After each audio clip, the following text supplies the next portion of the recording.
4 years after China's Foreign Minister Wang described China-Russia relations as a no-limits partnership, and nearly 4 years after the outbreak of the Ukraine-Russia war, China-Russia relationship today seems more robust than ever.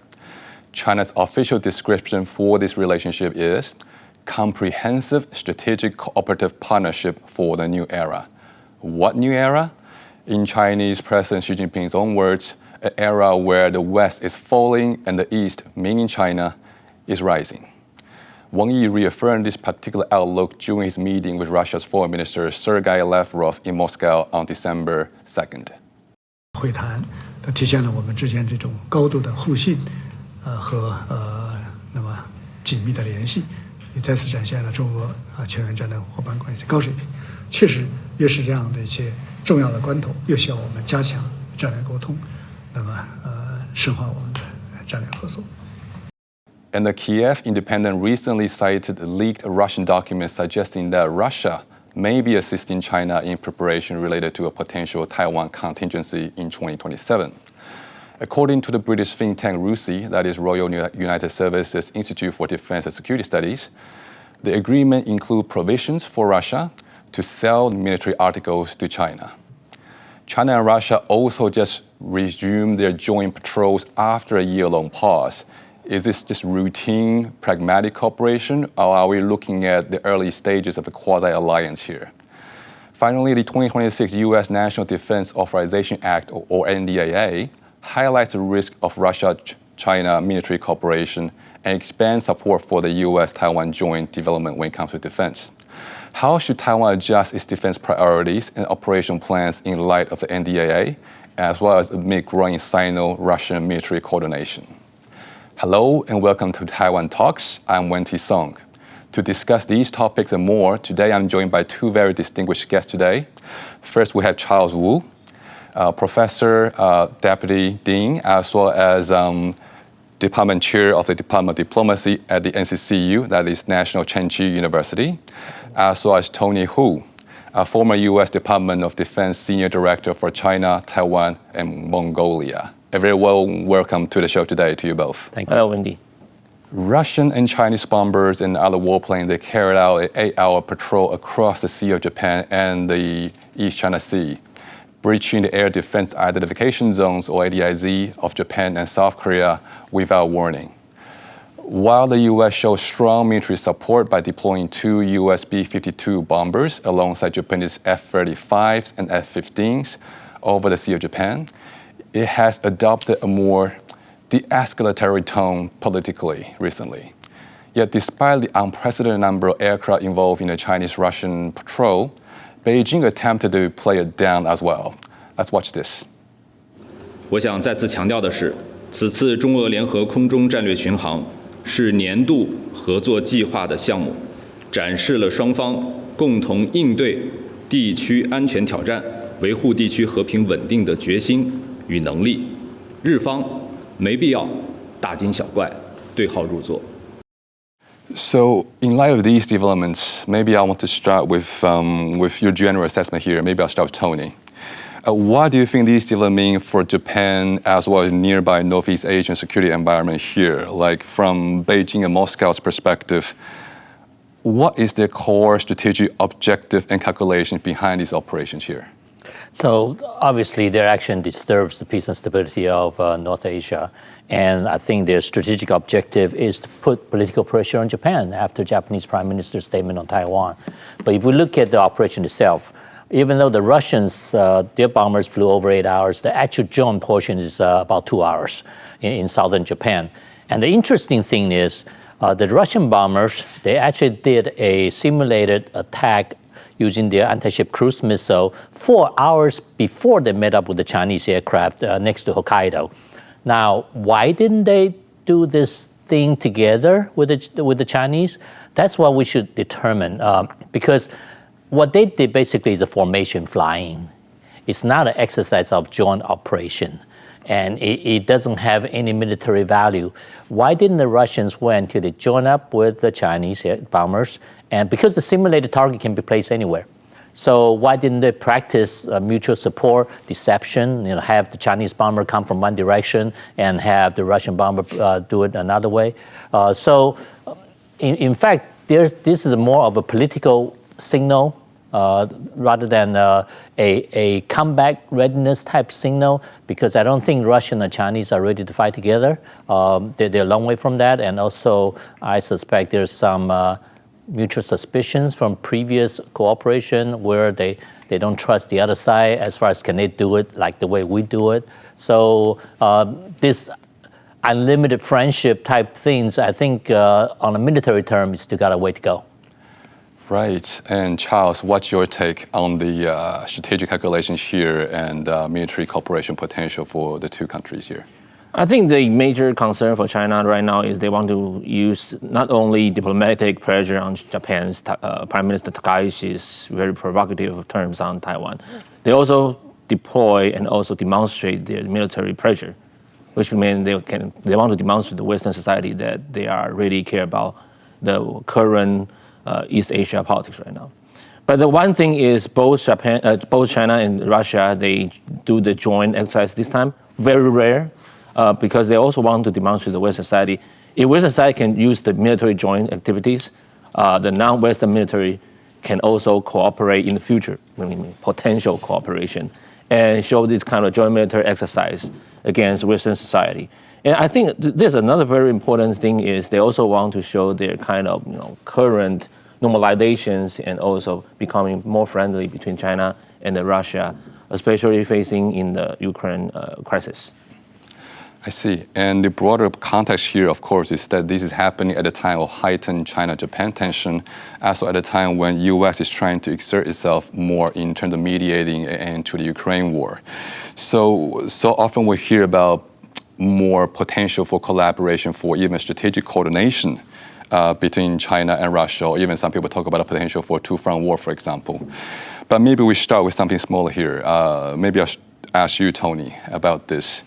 Do you see more scope for coordination and cooperation between China and Russia when it comes to more gray zone operation to support and show one another here?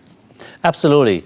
Right now, Russia knows it needs the Chinese support. And so on the European side, China continues to provide the type of hard cash that Russia needs to continue the war there. And when China needed some political support on Japan, to intimidate Japan, certainly Russia participated. So there obviously are a mutual beneficial relationship going on here, that they support each other on the political side. On the military side, on the other hand, I think if there is ever a conflict in the Western Pacific, I suspect, especially around Taiwan, it's difficult for me to see Russian direct military involvement. I think they might play a spoiler role where they do something in the northern side of Japan, tie down Japanese forces so that Japan couldn't fully support a war down south. But I can't see Russian actively involved in a war where if China starts to attack Taiwan. I see. So it sounds like perhaps more of a strategic diversion or distraction role in that sense. On that issue of a spoiler role and Russia playing some kind of helper role in terms of China's military plans here, I'm wondering, maybe I'll ask you, Charles, about this. Do you feel like Russia is sort of giving in and resigning itself to playing a junior ally or junior partner status to China here? And if so, wouldn't a conflict with Russia's self-image as one of the world's C5, five core powers, that kind of self-image, when it's moving towards that role? Or is it actually moving towards that junior partner role? Actually, I don't think Russia want to give in or resign the junior partner. Actually, they want kind of very equal status with China. But like I said, we need to turn to China's side to see whether these two parts of the players can really resume what we call alliances or quasi-alliances. Because we know that before the Winter Olympic Games, when Xi and Putin, they hand-in-hand said there's no limitation for partnership. Also in 2024, May 16th, they signed what you call the Deepening the Comprehensive Strategic Partnership for Coordination for the New Era, which kind of show China is kind of resume or want to build up their own alliances. However, this contradicts what Mao Zedong and Deng Xiaoping mentioned, partnership without alliances. Because they know that when you build alliances, they will easily drag major power into war. Based on the international relations studies, alliances with major powers in 16th century, 17th century, and 20th century, there will occur major war within 5 years, which means if alliances with major powers, they will get into fight.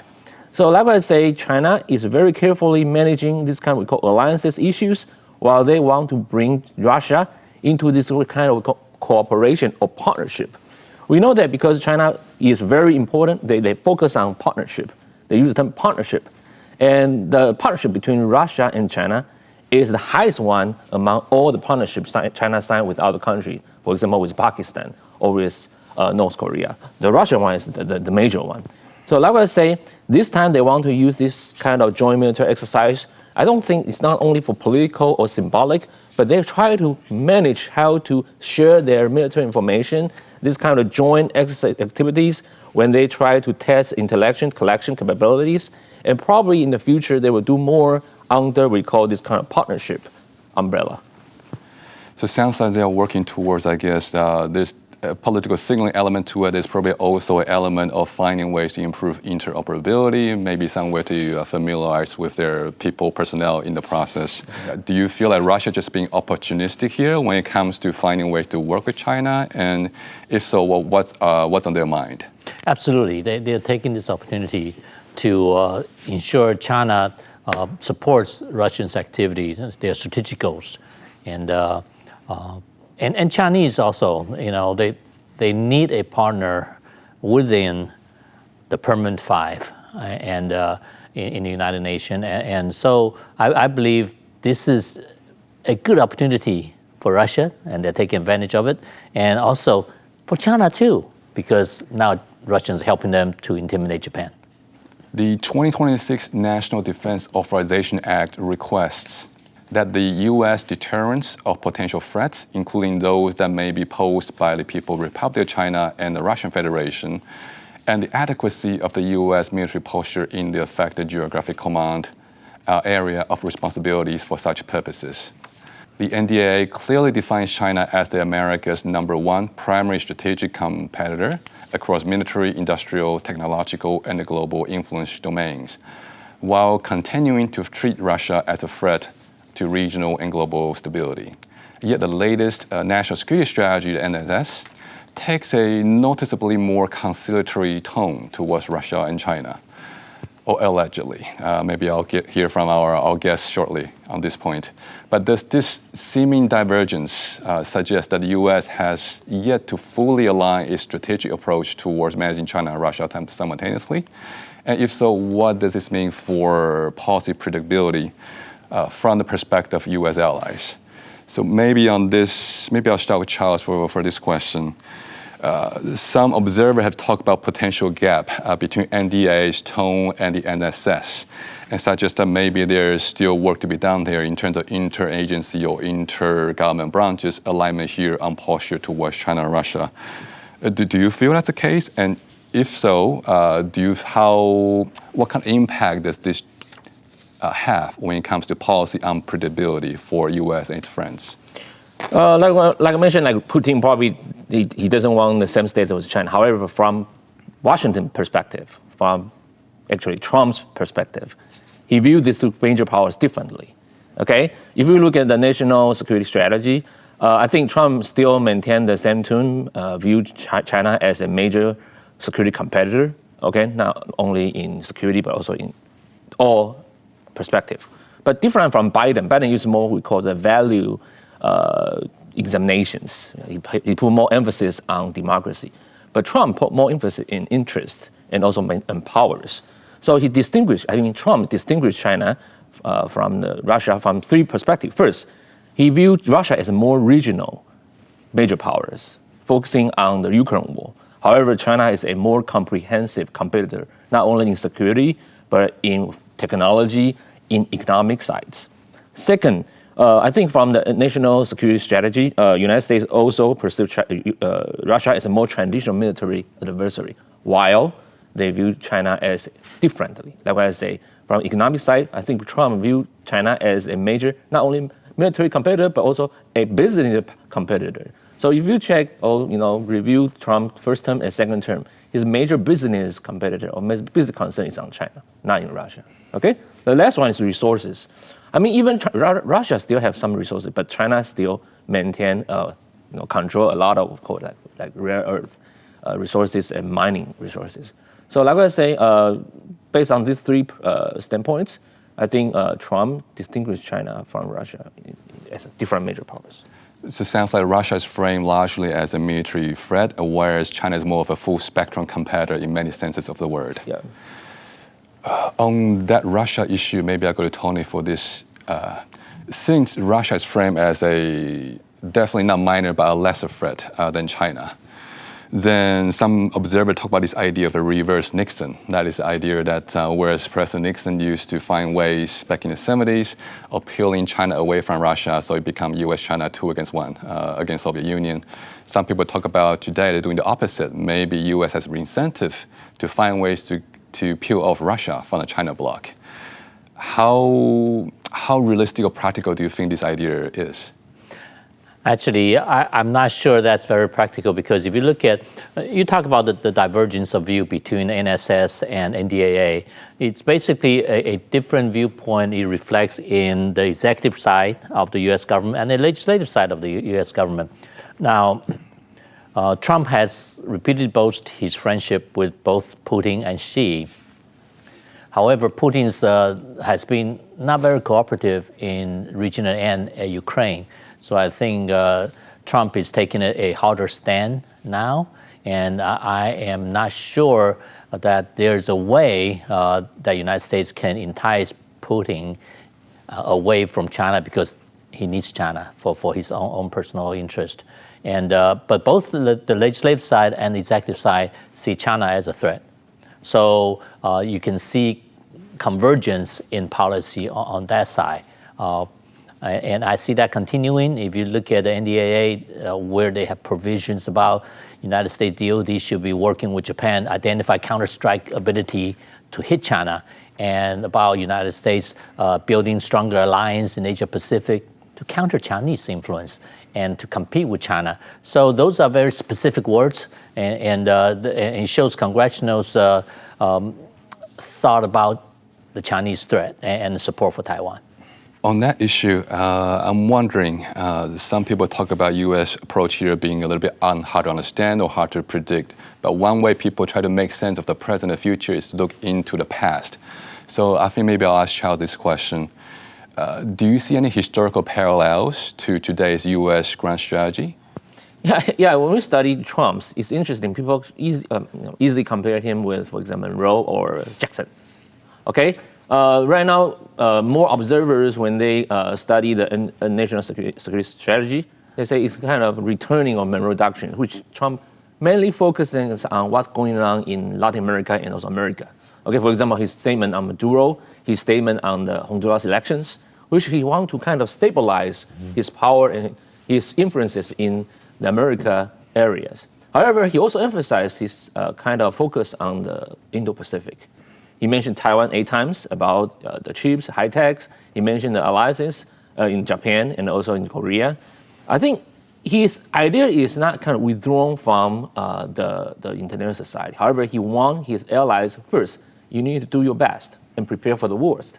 If you do your best and you're getting strong, American will come to help you. If you don't do your job, don't expect American will spend a dime on you. So this is very important when we study his grand strategy, which is not very typical American foreign policy.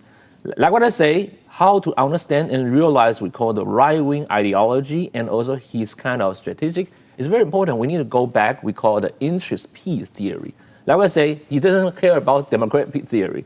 And I study his policy, I think when you have similar interests with him, you can reach the interest consensus with him. He probably will care more about you. On that related issue of grand strategy, though, and you kind of preempt my next question as well, but when we study political science, we learn about people like Robert Arch, Stephen Wall, Brzezinski, for example, who generally like to come out with a new term, a new slogan for capturing a U.S. grand strategy of a day.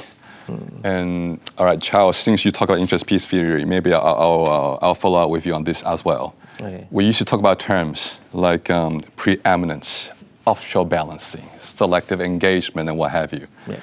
What do you think is the closest mantra to what it's doing? Yeah, I mean, then we need to go back to a little bit earlier during the Obama and Biden. People say you probably cannot do like engagement only. You need containment. And like Robert Rose and other scholars, they mentioned about congagement, which means a little bit kind of hedging. But like what I say, when we study Biden and also Trump, we try to distinguish these two presidents. People say they use kind of different foreign policy in East Asia. However, from my perspective, I think they still maintain a very important policies in the realist strategy we call offshore balancing, which means they want their allies to do their job first. If the allies fail to deter or fail like to balance against the major powers, the United States will back up. So I think both Biden and Trump, even they are totally two different person and they are different ideology, but their strategies on the Indo-Pacific is pretty similar, which they probably using the offshore balancing as their major strategy. So there's continuity underneath these, I guess, perceived unpredictability in that sense still. Yes. So on that issue, on the continuity amidst change, Tony, maybe I'll ask for your general assessment in light of all the discussion about NDAA and NSS. What kind of new strategic adjustment at the regional or tactical level do you think this new posture should entail, especially for Eurasia, especially for, of course, for our part of the world? Well, actually, NDAA, in the 2026 NDAA, is specifically address how to help Taiwan develop defense industry. And that's different. They talk about cooperation between the United States Defense Innovation Organization and Taiwan's Defense Innovation Office in MND to develop new way and new ability to assist Taiwan in dealing with China, both in conventional sense and in gray zone sense.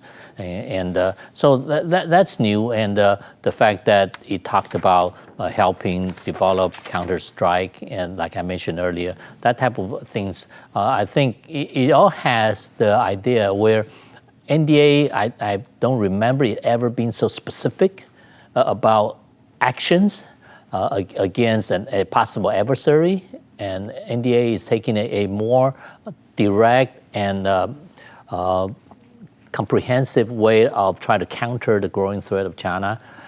I think it's a good thing. It's a good direction that we're taking, and we need to be taking. And so we should take it as such, where congressional support for Asia Pacific, because if you look at NSS, Trump placed Western Hemisphere, the Americas, as number one priority, and Asia Pacific as second, and Europe as third.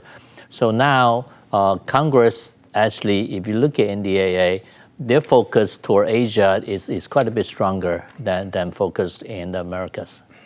The Kyiv Independent recently cited leaked Russian documents suggesting that Russia may be assisting China in preparation related to a potential Taiwan contingency in 2027. Meanwhile, according to reports by the think tank RUSI, Russia has agreed to sell China the following military articles. So Tony, again, I'm gonna make use of your defense expertise here.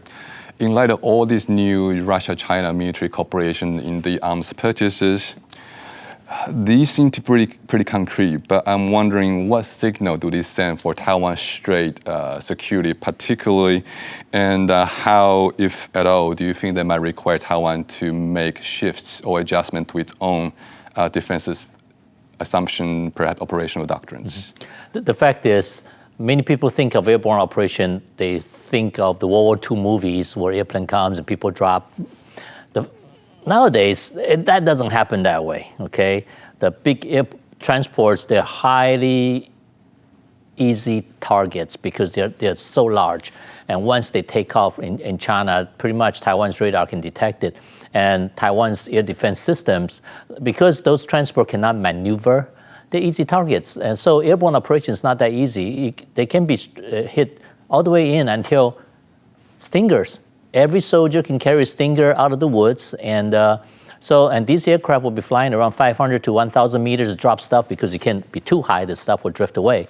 And they are in the prime zone, so I can't imagine China, if they assess the risk of an airborne operation, unless they are able to totally defeat Taiwan's air defense, which I don't see how that can happen, it's a highly risky thing because most of the transport will be destroyed over Taiwan Strait. So in that sense, Taiwan's already addressed this issue by buying thousands of these Stinger missiles, and they can be hidden anywhere in the trees, among the trees and things, and of course the layered air defense system. So I don't see it as a huge increase in threat per se. Yeah. So on the Taiwan's own defense preparation point, maybe I'll go to Charles for this issue. The NDAA also talk about working towards future greater joint development and cooperation between U.S. and Taiwan when it comes to defense side. What's your assessment on that issue? Yeah, I think I agree with Tony. China probably lacks short of enough experiencing on the real airborne warfare. However, from the leak, they show they both 37 light armor vehicles with anti-guns and a lot of parachute systems, which they also ex-Russians training their airborne battalions, which means Russia right now, they have real war experience. They are teaching Chinese soldiers. The same, United States and Taiwan would probably need to this kind of cooperations, how to train our soldiers and our battalions to fight the real war, or kind of simulation on the real war to fight against airborne, I think is very important. However, like I said, we still need to fulfill our porcupine strategy, buy enough Stingers and also the missiles to protect our high, long range and also short range airspace. Mm-hmm. On that cautiously optimistic note, I would like to thank our distinguished guests today, Charles and Tony. Thank you both so much for sharing your expertise and for coming onto our show today. Thank you, Wendy. If you like our show, please search for us on YouTube, give us a thumbs up, and hit subscribe to our channel. Thank you for watching our show today. Stay safe, and I'll see you next time.